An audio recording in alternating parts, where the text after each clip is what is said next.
Hello friends, welcome to another new video. তো আজকে 5/7/2026 অনুযায়ী বর্তমানে অন্নপূর্ণা যোজনার লেটেস্ট আপডেট কী রয়েছে আপনাদের সাথে এই ভিডিওতে শেয়ার করব।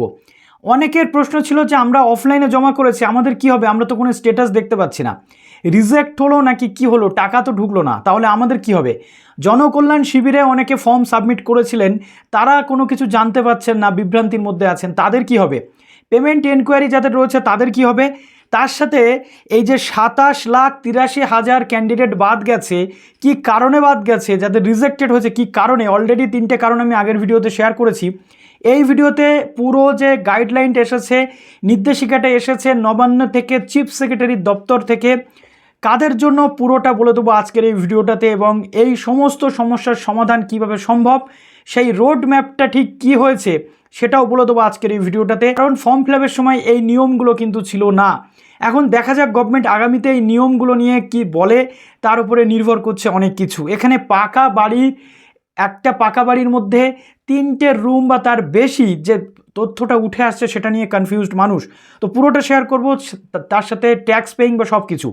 এবার প্রশ্ন হচ্ছে যে এই নোটিশটা অনেকে বলছেন ফেক, এই নোটিশটা কোনো ওয়েবসাইটে আছে, লিঙ্ক চাইছেন। কিন্তু একটা কথা বলি, গতকাল নবান্নতে সমস্ত যে জেলা ডিস্ট্রিক্ট ম্যাজিস্ট্রেট থেকে শুরু করে ফিনান্স ডিপার্টমেন্টের অ্যাডিশনাল চিফ সেক্রেটারি যিনি রয়েছেন, তার সাথে ফ্যামিলি ওয়েলফেয়ার ডিপার্টমেন্টের বা চাইল্ড ওয়েলফেয়ার ডিপার্টমেন্টের যিনি সেক্রেটারি, ডিস্ট্রিক্ট ম্যাজিস্ট্রেট থেকে শুরু করে ওএসডি, ইও বা পার্সোনাল সেক্রেটারি, চিফ সেক্রেটারি এবং সমস্ত যারা ডিস্ট্রিক্ট লেভেল থেকে শুরু করে ব্লক লেভেলে আছেন, এই নোটিশটা বা এই নির্দেশিকাটা ইন্টারনালি তাদের কাছে পাঠানো হয়েছে। এটা কোনো পাবলিক নোটিশ কিন্তু নয়। পাবলিক নোটিশ হলেই সেটা ওয়েবসাইটে অ্যাভেলেবেল হয়, তাও অনেক নোটিশ আমরা দেখতে পাই না। তাই এই নোটিশটা কোনোভাবেই ফেক নয়। আমরা দেখেছি ফেসবুকে বিভিন্ন যারা জয়েন্ট ভিডিও বা ভিডিওরা রয়েছেন, তারা কিন্তু এটা নিয়ে ক্লারিফিকেশান দিয়েছেন বা গাইডলাইন প্রকাশ করেছেন তাদের সোশ্যাল মিডিয়া হ্যান্ডেলের মাধ্যমে। তাই যারা আত্মপক্ষ সমর্থনের জন্য এই নোটিশটাকে ফেক বলছেন, দয়া করে ফেক বলবেন না। এটা কিন্তু অরিজিনাল নোটিশ। যে নোটিশ নাম্বার দেওয়া সেটাও কিন্তু দেওয়া রয়েছে government of West Bengal, office of the chief secretary. তো আসুন ঠিক কী কী বলা হয়েছে আপনাদের একটু আমি একদম প্রথম থেকে এক্সপ্লেন করি। তো ইউটিউবে যারা আছেন সাবস্ক্রাইব করে দিন, আর যারা ফেসবুক থেকে দেখছেন ফলো করে দিন প্রোফাইলটাকে, এবং প্লিজ ভিডিওটা প্রচুর শেয়ার করুন। তো নিচে যে তথ্যটা দেওয়া আছে, পশ্চিমবঙ্গ সরকার মুখ্য সচিবের দপ্তর রয়েছে 222 CS/2026, এটা হচ্ছে নোটিশ নাম্বার। তো বিকাল 3টে মুখ্য সচিবের সভাপতিত্বে অনুষ্ঠিত অন্নপূর্ণা সংক্রান্ত যে বৈঠকে বা পর্যালোচনা বৈঠক অর্থাৎ রিভিউ বৈঠক হয়, এখানে বলা হয়েছে 1,62,00,000 টোটাল আবেদন জমা পড়েছিল। এর মধ্যে 1,22,00,000 অ্যাপ্রুভড হয়েছে, আর বাকি বাদ গেছে 27.83 লক্ষ ক্যান্ডিডেট, যাদেরকে এখনও পর্যন্ত কমপ্লিট বাদ দেওয়া হয়নি, বরং প্রভিশনালি বাদ গেছেন। অর্থাৎ পুরোপুরি যে ফাইনাল বাদ বা রিজেক্টেড এমনটা নয়, আপনি কিন্তু পুনরায় রিভেরিফিকেশনের মাধ্যমে ফিরে আসতে পারেন। তো প্রাথমিকভাবে বাতিল হওয়ার যে কারণগুলো দেখানো হয়েছে, সেই জায়গাটা কিন্তু অনেকের এখন মনে প্রশ্ন যে 19/5/2026 এলিজিবিলিটি ক্রাইটেরিয়া ছিল, সেখানে তো আয়কর প্রদান বা 3টের বেশি ঘর এগুলো ছিল না। সবচেয়ে বড় কথা, ফর্মে যে 3টে ঘরের উল্লেখ ছিল সেটা কি 3টে বা তার বেশি ঘর। পরবর্তী ক্ষেত্রে ফর্ম ডাউনলোডের পর দেখা গেছে যে 3টের বেশি ঘরই একমাত্র সিলেক্টেড হয়েছে, 3টে বা তার বেশি ঘর নেই। অর্থাৎ কারোর 3টে ঘর থাকতে পারে, তার বেশি নয়। এখানে 3+ ঘরের কথা উল্লেখ কিন্তু করা রয়েছে। পরিবারের সদস্য আয়কর প্রদান করেন। এখানে একটা কথা বলে রাখি, বলা হয়েছিল যে পরিবারের সদস্য যাই কিছু করুন না কেন, মহিলা বা ক্যান্ডিডেট হারসেলফ, অর্থাৎ ক্যান্ডিডেট নিজে যেন আয়কর প্রদানকারী না হন, ক্যান্ডিডেট নিজে যেন সরকারি চাকরির সাথে যুক্ত না থাকেন, ক্যান্ডিডেট নিজে যেন পেনশনভোগী না হন, ক্যান্ডিডেট নিজে যেন অভারতীয় না হন, ক্যান্ডিডেট নিজে যেন কোনোভাবেই ভোটার তালিকা থেকে বাদ না পড়েন। এরকম একাধিক ক্রাইটেরিয়া সেখানে ছিল। কিন্তু দেখা গেল যে পরিবারের 3টির বেশি ঘর রয়েছে এমন, পরিবারের কোনো সদস্য আয়কর প্রদান করে এমন, এর সাথে মহিলাটাও কিন্তু প্রভাবিত হয়ে গেছে এবং তার অন্নপূর্ণা রিজেক্টেড হয়েছে। এবং জিএসটি ইন রয়েছে এমন পরিবার, তারা কিন্তু এখান থেকে বাদ গেছে। তার সাথে বলা হয়েছে অন্যান্য বর্জনযোগ্য বা এক্সক্লুশন ইটিসি যে মানদণ্ড, অর্থাৎ এই অন্যান্য বর্জনযোগ্য বা এক্সক্লুশনের রিজনটা এক্স্যাক্ট কী সেটা কিন্তু এই নোটিফিকেশানে কোনোভাবেই গভর্নমেন্ট ক্লিয়ার করেনি। অতএব এই তিনটের বেশিও কিন্তু কারণ থাকতে পারে রিজেক্টেড হওয়ার, কিন্তু 19/5-এর যে নোটিফিকেশানটা ছিল সেখানে এই জিনিসগুলো উল্লেখিত ছিল না, মানুষ কনফিউজড ছিল। সবচেয়ে বড় ব্যাপার, কোনো মানুষ বা কোনো মানুষের বাড়ি যদি 3টে ভগ্নপ্রায় ঘর থাকে, প্লাস্টার করারও তাদের টাকা নেই, তাহলেও কি তারা রিজেক্টেড হবেন? এটা নিয়ে উঠছে প্রশ্ন। কিন্তু এখন যাতে বেশিরভাগ ক্যান্ডিডেট, যোগ্য ক্যান্ডিডেট বাদ না যান, তার জন্য চিফ সেক্রেটারির দপ্তর থেকে এক প্রকার বলতে গেলে কড়া নির্দেশ দেওয়া হয়েছে বিডিও লেভেল, এসডিও লেভেল বা ডিস্ট্রিক্ট ম্যাজিস্ট্রেটদেরকে, এবং 7 দিনের মধ্যে এটা নিষ্পত্তি করতে বলা হয়েছে। এখানে অফলাইনের কথা উল্লেখ করা হয়েছে, বলে দিচ্ছি। তো এখানে বলা হচ্ছে এই সমস্ত প্রাথমিকভাবে বাতিল হওয়া আবেদনগুলির ক্ষেত্রে ফিল্ড ভেরিফিকেশন বা ফিল্ড এনকোয়ারি করে তা পোর্টালে আপলোড করতে হবে। অর্থাৎ কেন বাতিল হয়েছে বা কেন সে আবেদনকারী এটা পাওয়ার যোগ্য, এটা রিমার্কস করে দিতে হবে। অর্থাৎ অবজারভেশন কী আছে সেই এনকোয়ারি অফিসারের, সেটা দিতে হবে। অর্থাৎ এই ক্যান্ডিডেটকে কেন সে রেকমেন্ড করছেন বা কেন সে বাতিল করছেন এটা, এবং এটা আজ থেকে শুরু হওয়ার কথা 5/7/2026 তারিখ থেকে।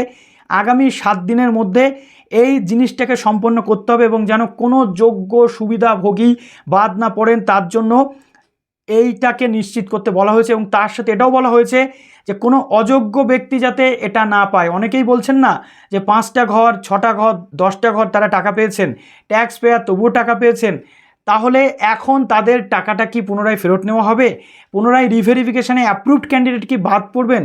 এটা কিন্তু দেখার বিষয়। এটা আমাদের মোটামুটি যেটা দেখতে পাচ্ছি, প্রথম কোনো প্রকল্প যেখানে 2টো কিস্তি দেওয়ার পরেও অ্যাপ্রুভড ক্যান্ডিডেটকে রিজেকশনে ফেলে দেওয়া হয়। ওকে, এবার চলে আসছে অফলাইন।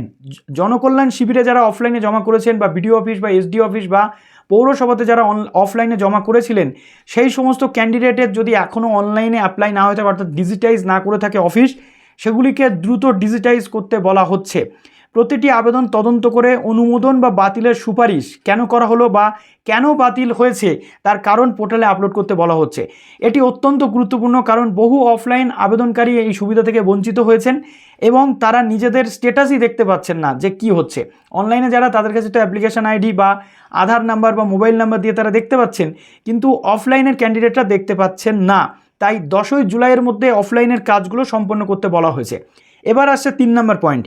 এনআইসির যে বিদ্যমান পোর্টাল রয়েছে, অর্থাৎ এনআইসিকে বলা হয়েছে যে সংশ্লিষ্ট পোর্টাল, এখানে এমন একটা ব্যবস্থা তৈরি করতে হবে যার মাধ্যমে আবেদনকারীরা তাদের যে ভবিষ্যতে তাদের যে ক্লেম অর্থাৎ দাবি, অর্থাৎ কেউ দেখা যাচ্ছে দাবি করতে পারে যে সে পাওয়ার যোগ্য, সেই জায়গাটা তাকে দিতে হবে, গ্রিভান্স সেল গঠন করতে হবে, এবং আপত্তি থাকলে অবজেকশন করতে পারবে যে আমার এইখানে আপত্তি আছে। আবেদনও যথাযথভাবে তদন্ত করে পোর্টালে কিন্তু আপলোড করতে হবে। ওকে, নেক্সট যেটা রয়েছে 4 নাম্বার, পুনরায় একটা নির্দেশ দেওয়া হয়েছে অফলাইনে আবেদন ডিজিটাইজেশন এবং প্রাথমিকভাবে বাতিল হওয়া আবেদনগুলির কিন্তু তদন্ত করতে হবে, এবং সুপারিশ পোর্টালে আপলোডের কাজ 10/7-এর মধ্যে কমপ্লিট করতে হবে। 5 নম্বর যেটা রয়েছে, যদি কোনো ব্যাংক সংক্রান্ত সমস্যা অর্থাৎ পেমেন্ট ফেলিওর যাদের এসেছে, অনেকের বলা হচ্ছে ডিবিটি লিঙ্ক, অনেকের ডিবিটি লিঙ্কে প্রবলেম, ব্যাংক গেলে বলছে করে দিয়েছি কিন্তু ডিবিটি লিঙ্ক হচ্ছে না, তাদের জন্য একটা সুখবর রয়েছে।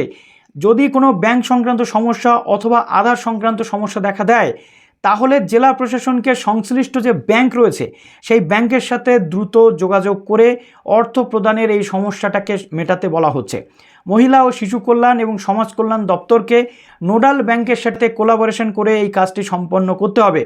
6 নম্বর রয়েছে, মহিলা ও শিশু কল্যাণ বা সমাজ কল্যাণ দপ্তরের যিনি রাষ্ট্রমন্ত্রী রয়েছেন, স্বতন্ত্র দায়িত্ব, তিনি মত প্রকাশ করছেন যে যদিও বিপুল সংখ্যক সুবিধাভোগী ইতিমধ্যে সুবিধা পেয়েছেন, তবুও কিছু ক্ষেত্রে অতিরিক্ত তদন্ত জরুরি হয়ে পড়েছে যাতে কোনো যোগ্য সুবিধাভোগী বাদ না যান।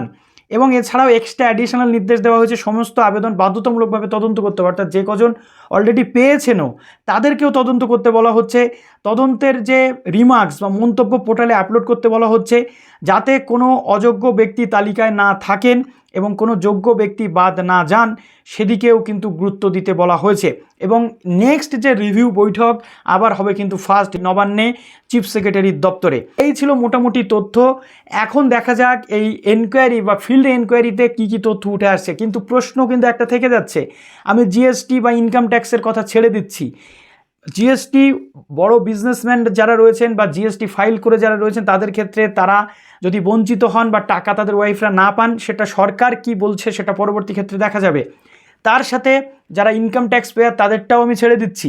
কিন্তু যে সমস্ত ক্যান্ডিডেটরা এই সমস্ত সব কিছুর বাইরে শুধুমাত্র 3টে প্লাস পাকা ঘরের কারণে তারা যে বাদ যাবে এই জিনিসটা কোনো মতেই কিন্তু মানা যায় না।